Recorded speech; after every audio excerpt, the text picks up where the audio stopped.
Magandang gabi, Philippine Air Force. Alamin natin ang magiging lagay at taya ng panahon ngayong gabi ng linggo sa 5 July 2026 at ganoon na rin para sa mga susunod na mga araw.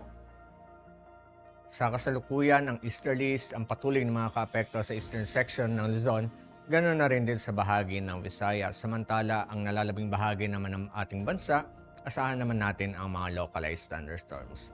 At ang binabantayan natin na si Super Typhoon Bobby sa labas ng ating Philippine Area of Responsibility ay huling namataan kaninang alas 3 ng hapon sa layong 2,575 kilometers silangan ng southeastern Luzon.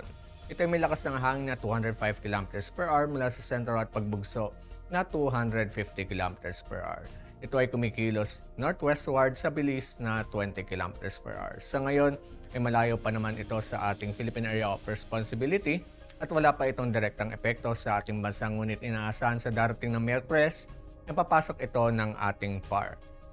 Hindi naman inaasahan o maliit ang posibilidad nitong bagyo na tumama sa kahit anong landmass dito sa ating bansa. Dahil nga dito, asahan pa rin natin ang Metro Manila at ang buong Luzon, buong Visayas, ganoon na rin sa buong Mindanao, ang bahagi hanggang sa maulap na kalangitan na may pulo-pulong pag-ulan, pagkidlat at pagkulog. Para naman sa mga susunod na araw sa mga piling lugar dito sa ating bansa, dito sa Metro Manila at Cavite, asahan natin sa darating na Martes hanggang Huwebes ang bahagi hanggang sa maulap na kalangitan na may pulo-pulong pag-ulan, pagkidlat at pagkulog. Samantala sa lipas sa darating na Martes at Miyerkules, makakaranas pa rin tayo ng bahagi hanggang sa maulap na kalangitan na may pulo-pulong pag-ulan, pagkidlat at pagkulog. Samantala sa darating naman na Huwebes, inaasahang magkakaroon tayo ng maulap na kalangitan na may kalat-kalat na pag-ulan, pagkidlat at pagkulog.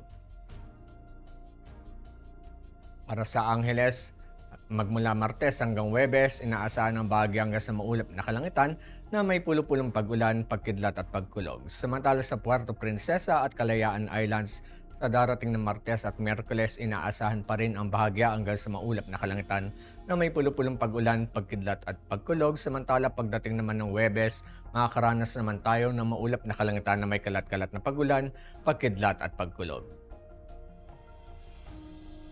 Para naman sa Mactan, asahan natin na sa darating na Martes hanggang Miyerkules, ang bahagi hanggang sa maulap na kalangitan na may pulo-pulong pag-ulan, pagkidlat at pagkulog. At sa darating naman na Huwebes, inaasahan ng maulap na kalangitan na may kalat-kalat na pag-ulan, pagkidlat at pagkulog. Samantala sa Zamboanga, sa darating na Martes, patuloy pa rin tayong makakaranas ng bahagi hanggang sa maulap na kalangitan na may pulo-pulong pag-ulan, pagkidlat at pagkulog. At sa darating naman na Miyerkules at Huwebes, inaasahang makakaranas na tayo ng maulap na kalangitan na may kalat-kalat na pag-ulan, pagkidlat at pagkulog. Samantala sa Davao, sa mga susunod na araw, patuloy pa rin tayong magkakaroon ng bahagi hanggang sa maulap na kalangitan na may pulo-pulong pag-ulan, pagkidlat at pagkulog.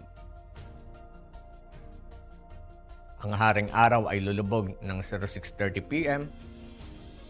at ito naman ay sisikat bukas ng 05:32 a.m.